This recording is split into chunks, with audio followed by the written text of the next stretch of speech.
오늘 본문 말씀은 바울이 유대인들에게 그를 모함하고 붙잡아 죽이려고 했던 유대인들에게 변론을 하는 장면입니다.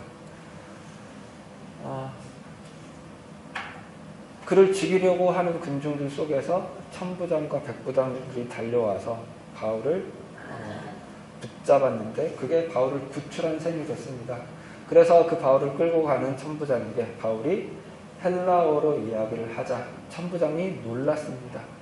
왜냐하면 바울이 했던 헬라어는 대단히 고급스러운 배운 사람이, 학식 있는 사람이 하는 헬라어였을 것이고, 그리고 헬라어를 하는 것 자체가 이 팔레스타인 지역에서는 그렇게 흔한 일은 아니었기 때문입니다.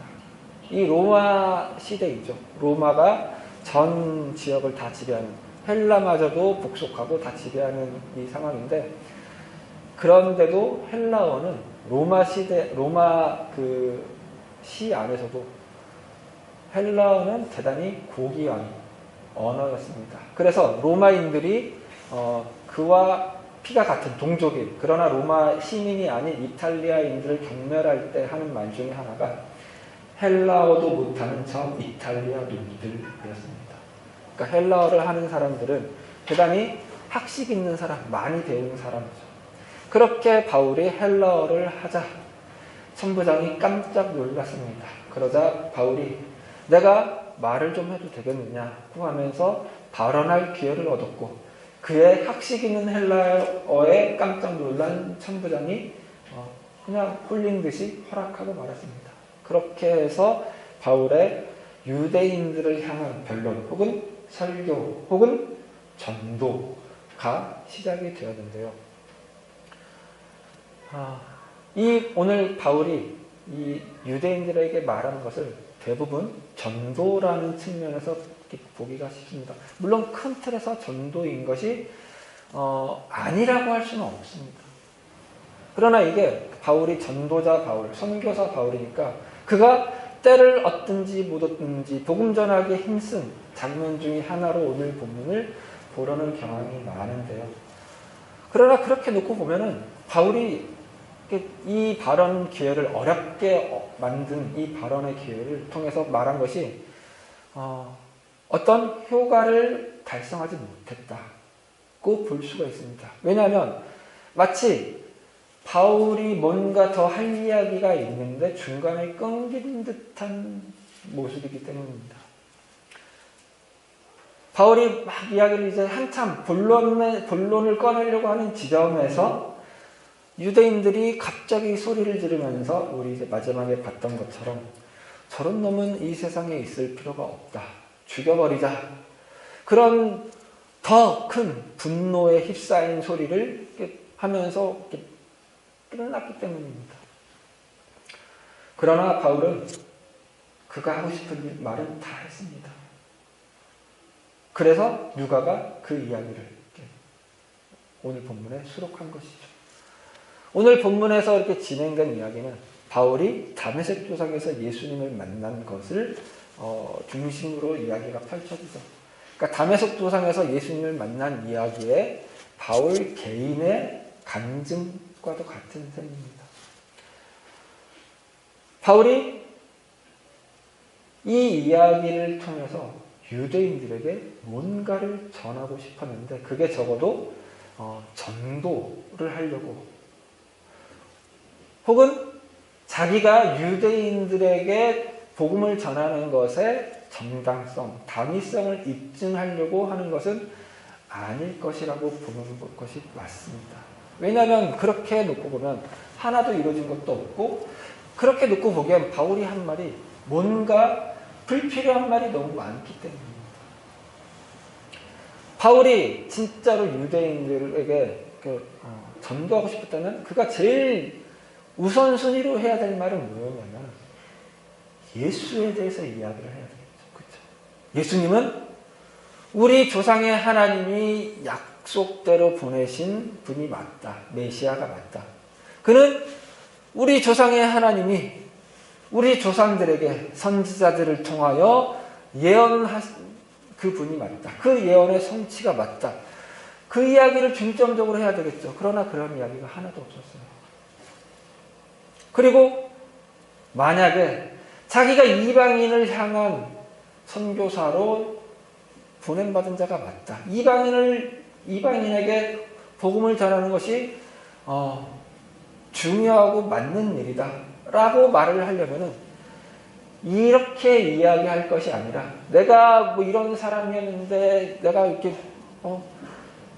그 예수님이 나를 찾아와서 나를 이방인으로 보낸다고 했다. 그렇게 말할 게 아니라 이방인들도 하나님이 지은 자들이다. 우리 조상의 하나님은 온 우주 만물의 모든 열방의 창조주요 주재자이기 때문이다. 이렇게 말해야 옳죠. 그리고 우리 선지자들을 통하여 이미 하나님이 여러 차례 말씀하지 않았느냐. 하나님의 나라가 임하면 모든 열방이, 모든 이방 민족들이 시온으로 와서 하나님의 이름을 경배할 것이라고 말하지 않았느냐. 그러니 이 이방인들에게도 복음을 전하는 것이 맞다. 이런 논리로 이야기를 해야 맞죠.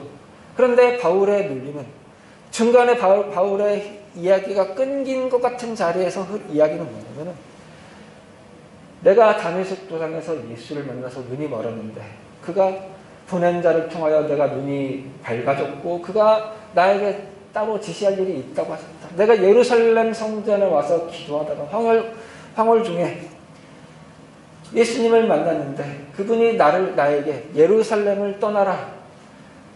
예루살렘에 있는 유대인들이 네 말을 받지 않을 것이다. 그러니 떠나라 했다.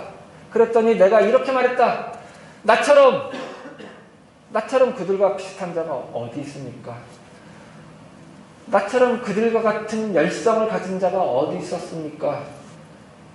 나는 예수를 믿는 자들을 핍박한 자였고 스데반의 죽음도 옳다고 했던 자였습니다. 그런 내가 이렇게 바뀌어서 당신에 대해서 이야기를 하면 이것보다 더 잘 받아들일 상황이 어디 있겠습니까? 내가 그렇게 말한다면 이들도 생각하고 바뀔 것입니다. 그랬더니 예수님이 아니다. 그냥 나는 너를 이방인에게로 보낼 것이다. 그렇게 이야기를 했다 이거죠. 그랬더니 이방인들이 화를 냈죠. 그러니까 유대인들에게 너네 예수가 하나님의 아들이다. 하나님이 보내신 메시아다. 이런 말도 하지 않고 이방인들도 하나님의 자녀다. 이런 말도 하지 않고 요 말을 했다는 것은 그가 당장 자기의 그 발언을 통해서 그 설교 혹은 전도를 통해서 유대인들에게 구원을 받게 하려고 하는 그런 목적도 아니요. 이방 선교의 장의성을 말하려는 것도 아니라는 것입니다. 그리고 마치 그 이야기가 중간에 뚝 잘린 것 같아서 그가 진짜 하고 싶은 말 못한 것 같지만 그것도 아니라는 것입니다. 왜냐하면 어떻게 그걸 알 수 있냐면 유대인들이 이 설교를 듣던 유대인들이 딱 그 대목에서 화가 나서 더 이상 참지 못하고 소리를 질렀기 때문인데요. 그들은 다만 그러니까 바울 자신이 유대인들에게 보냄을 받았다고 하는 말을 통해서 유대인 선교의 정당성을 이야기했기 때문에 화를 낸 것은 아닙니다. 만약에 그런 마음 상태였다면 이미 예수 이야기가 나왔을 때부터 화가 나서 듣지 않았어야 됩니다. 그런데 뭔가 이야기를 듣다가 바울이 진짜로 의도하는 것을 이 마지막 아까 전에 말했던 그 부분을 통해서 드러내자 대단히 화가 난 것이죠. 그럼 바울이 진짜 하려고 했던 말이 무엇이고 그걸 알아들은 유대인들이 화가 난 대목이 무엇인지 이제 봐야죠. 이건 대단히 중요합니다. 왜냐하면 기독교 신앙을 갖게 되는 것에 대한 가장 성경이 소개하는 가장 핵심적인 부분이기 때문입니다. 우리는 각자 자기가 어떻게 하나님을 믿게 되었는지에 대해서 나름대로 생각이 있죠. 나름대로 정리가 된 게 있죠. 그게 맞는지 어떤지 오늘 본문 말씀을 통해서 한 번 더 확인해 보시고 내가 어떻게 하나님의 자녀가 되는지, 내가 어떻게 이 자리에서 하나님을 예배하는 자가 되는지, 내가 어떻게 인생교회 신자가 되는지 다시 한번 생각해 볼 수 있는 시간이 되면 좋겠습니다. 결론적으로 오늘 바울의 이야기는 뭐냐면 나는 몰랐다입니다. 나는 몰랐다. 바울은 예수를 믿는 자들을 핍박하던 자였습니다. 스데반의 죽음도 옳다고 주장하던 자였습니다. 왜 그랬을까요? 몰랐으니까. 그런데 그가 다메섹 도상에서 예수님을 만나고 나서는 알았을까요? 그렇지 않다는 말을 하는 것입니다. 예수님이 바울에게 예루살렘을 떠나라. 유대인들이 네 말을 받지 않을 것이다. 네 말을 듣지 않을 것이다. 그들이 네 말을 듣고도 알아듣지 못할 것이다. 이 말한 것이죠. 그러자 바울이 예수님에게 아니 나만큼 그들에게 설득력 있는 말을 할 사람이 어디 있겠습니까?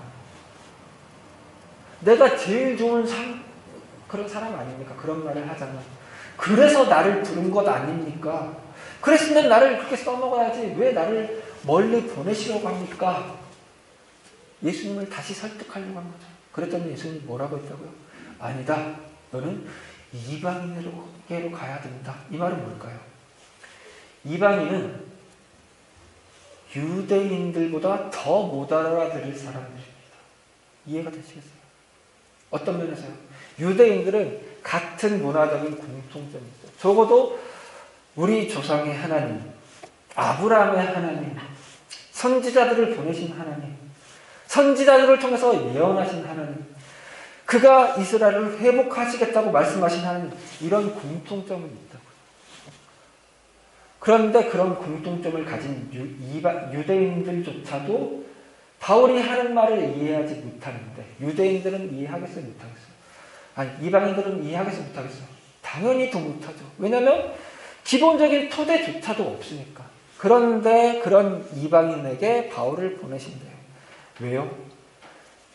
예수를 믿는다는 것은 뭔가 어떤 토대 위에서 이해하는 것으로 되는 것이 아니기 때문이라는 뜻입니다. 바울이 어떻게 예수님을 만났어요? 다메섹 도상에 예수 믿는 자들을 잡으러 가다가 어떻게 회심했어요? 예수님을 만나서 한 대 쳐 맞고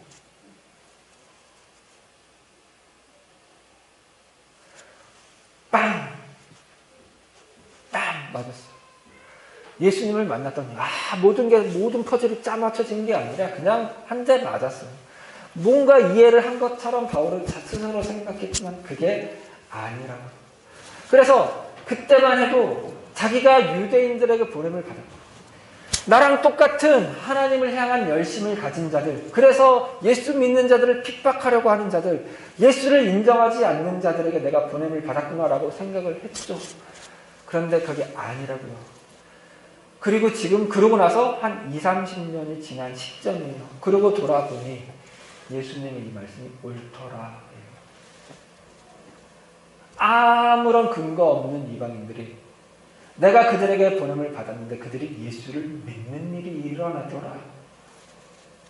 그들보다 훨씬 더 좋은 조건에 있는 유대인들은 여전히 나를 거절하더라. 거부하더라. 내가 하는 말을, 내가 전하는 말을 듣지도 않으려고 하더라. 그래서 결국 하고 싶은 말은 뭐였을까요? 너네가 지금 나에게 대해서 어떤 마음으로 분노하는지 안다. 지금 내가 하는 말 너네가 여전히 듣지 않을 것 안다. 그러나 나도 그랬다. 내가 그런 상황에 예수님이 나를 만나셔서 나를 구원하셨다. 나를 예수님 편에 속한 자가 되게 하셨다. 너네가 나한테 그렇게 분노하고 나를 죽이려고 하고 내 말 듣지 않을지라도 너네 역시 예수님이 그렇게 너희에게 일하실 것이다. 너희에게 그렇게 구원을 베푸실 것이다. 나에게 그랬던 것처럼 아무것도 모르는 이방인에게 그러셨던 것처럼 너희에게도 찾아오사 너희의 하나님이 되실 것이다. 너희를 구원하실 것이다. 너희가 그렇게 소리 지르고 예수는 십자가에 죽은 저주받은 자라고 소리칠지라도 그래도 그런 너희에게도 예수님은 찾아가실 것이다. 그리고 구원하실 것이다. 그 말이 듣기가 싫은 거죠. 왜냐하면 그들이 아는 하나님은, 유대인들이 아는 하나님은 그들이 행한 대로 보응하는 하나님이기 때문에, 그들이 율법을 온전히 지킬 때에만 구원하는 하나님이라고 철석같이 알기 때문이죠. 근데 바울의 이 말은 대단히 복음이죠. 왜냐하면 그들 스스로도 율법을 잘 지키지 못하는 순간이 있을 것이기 때문입니다. 그런데도 왜 그들은 이 말을 듣고 그렇게 화를 냈을까요? 이방인들에게도 그렇게 한다는 말이 참을 수가 없었던 것입니다. 이방인들은 율법 자체가 없는 자들이죠. 그래서 율법을 지키고 못 지키고가 만드는 고민, 그 마음속에 갈등, 갈망, 그런 것조차도 없는 자들이죠. 어떻게 그런 자들도 구원하신다고? 그러면 내가 한 건 뭐야? 그런 마음 때문이었겠죠. 우리가 하나님을 믿게 되고 예수님을 믿게 되고 신앙생활을 하면서 가지게 되는 가장 큰 함정, 가장 큰 오해가 뭐냐면, 내가 어느 순간에 구원받을 만한 어떤 것을 했기 때문에 구원받았다고 생각하기 쉽습니다. 그 전에는 아주 내가 아닌 것 인정하더라도 어느 순간에 구원의 어떤 여부가 결정되는 어떤 시점에 내가 적어도 믿었다, 적어도 받아들였다, 인정했다, 혹은 교회를 열심히 나왔다, 혹은 헌금을 했다, 혹은 봉사를 했다, 혹은 내가 좀 착해졌다, 이런 식으로 자기가 어떤 근거가 있을 거라고 생각하기가 쉽다는 것입니다. 아니라고 오늘 참 부모님이 말하죠. 성경 전체가 다 사실 아니라고 말하는데 오늘 본문은 밝히 말하죠. 아니라고. 그게 아니라고. 우리 구원의 근거가, 우리의 변화의 근거가 우리에게 있지 않고 오직 예수님에게만, 하나님의 그 은혜에만 있다고 선언을 하는 것이죠. 우리가 그런 마음을 가지면 내가 하나님의 자녀가 된 것, 내가 신앙생활을 하게 된 것, 내가 하나님을 믿게 된 것이 나한테 근거가 있다고 믿게 되면, 생각하게 되면 당연히 그 다음 나오는 내 반응은 뭐냐면, 나보다 더 못해 보이는 사람들은 내가 배척하고 싶은 마음이 생긴다는 것입니다. 오늘 유대인들이 하는 것처럼. 야, 교회 나오면은 적어도 이 정도는 해야 되는 거 아니야? 야, 저런 것들은 구원 못 받은 것들이라고 해야 되는 거 아니야? 이런 차별을, 이런 배척을 만들어내는 거죠. 기독교 신앙에는 전혀, 절대로 들어올 수 없는 사고입니다. 왜냐하면 우리는 우리의 어떤 것과 상관없이 하나님의 자녀가 되는 은혜를 입은 사람들이기 때문이죠. 그래서 우리에게는 이런 누군가를 차별하고 몰아내고 배척하는 사고가 아닌, 그 어떤 누구라도 하나님이 다 구원하실 수 있어 라는 더 열린 마음을, 하나님을 의탁하여 포용하는 마음을 가지는 것이 기독교적 사고입니다. 그게 다른 누군가를 향할 때도 있어야 되겠지만 보다 더 본질적으로 항상 자기 자신을 향하는 그런 마음이 또 준비되어야 됩니다. 왜냐하면 우리는 늘 넘어지기 쉽기 때문이고, 우리 환경은 늘 우리가 하나님이 없는 자 같은 환경이 펼쳐지기 쉽기 때문입니다. 내가 구원받았으면, 하나님이 나를 사랑하면 이런 일이 나한테 일어나면 안 되지, 그런 일이 시도 때도 없이 펼쳐지기 때문입니다. 그때마다 어떻게 할 거예요? 하나님이 나를 싫어하시나? 하나님이 나를 미워하시나? 내가 구원 못 받아서 일어나? 내가 뭘 들여서 일어나? 그런 생각할 거예요. 그러지 말자는 거죠. 애초에 우리가 하나님을 알게 됐다는 것, 애초에 우리가 하나님의 이름을 부르게 됐다는 것, 애초에 우리가 이렇게 교회에 나오게 됐다는 것, 하나님이 오직 하나님의 은혜로만 우리를 찾아오셨고 우리를 그의 백성으로, 그의 자녀로 삼으셨기 때문입니다. 늘 기억하시기 바랍니다. 늘 기억하시기 바랍니다. 내가 한 것 하나도 없어요. 내가 한 거 뭔가 있는 것 같다면 그건 내가 성장하고 있다는 증거예요. 그냥 내가 하나님의 자녀로 이렇게 자라고 있구나. 그게 그렇게 감사의 제목이 돼야 되지. 내가 이렇게 해서 하나님이 나에게 구원을 베푸셨구나로 가면 안 된다는 것입니다. 이게 기독교 신앙의 가장 중요한 토대예요. 이 신앙 늘 가지고 늘 확인하면서 자기 자신을 향해서도 누군가 내가 약간 못마땅해질 것 같은 사람을 향해서도 그런 마음을 가질 수 있는 우리 인생교회 됐으면 좋겠습니다. 그렇게 넉넉하게 자신을 향해서도 우리 교우들을 향해서도 넉넉한 마음으로 안아주고 포용해주고 웃어줄 수 있는 우리 교회 됐으면 좋겠습니다. 기도하시겠습니다. 하나님 감사합니다. 우리는 아무 공로 없으나 아무 자격 없으나 하나님의 크신 사랑과 은혜로 우리에게 찾아오셔서 너는 내 자녀라고, 너는 내 아들이고, 너는 내 딸이라고 말씀해 주시니 하나님 감사합니다. 우리가 그렇게 하나님의 이름을 부를 수 있게 되었고 하나님의 자녀가 되었습니다. 그러니 늘 우리 마음이, 우리 신앙생활이, 우리 환경이 우리를 속이려 하고 우리를 참소할지라도 하나님, 나는 그 하나님의 사랑과 은혜로 말미암아 하나님의 자녀된 사람이라고 주장할 수 있는 우리 되게 도와주시옵소서. 그리고 우리가 함께 신앙생활은 누구라도 하나님께서 동일한 사랑과 은혜로 구원하신 하나님의 자녀라는 것 늘 기억하며 바라볼 수 있는 넉넉한 마음을 주시옵소서. 그렇게 우리 교회가 이해하고 포용하고 안아주고 인정하고 웃어줄 수 있는 능한 교회가 되게 도와주시옵소서. 감사드리는 예수 그리스도 이름으로 기도드렸습니다.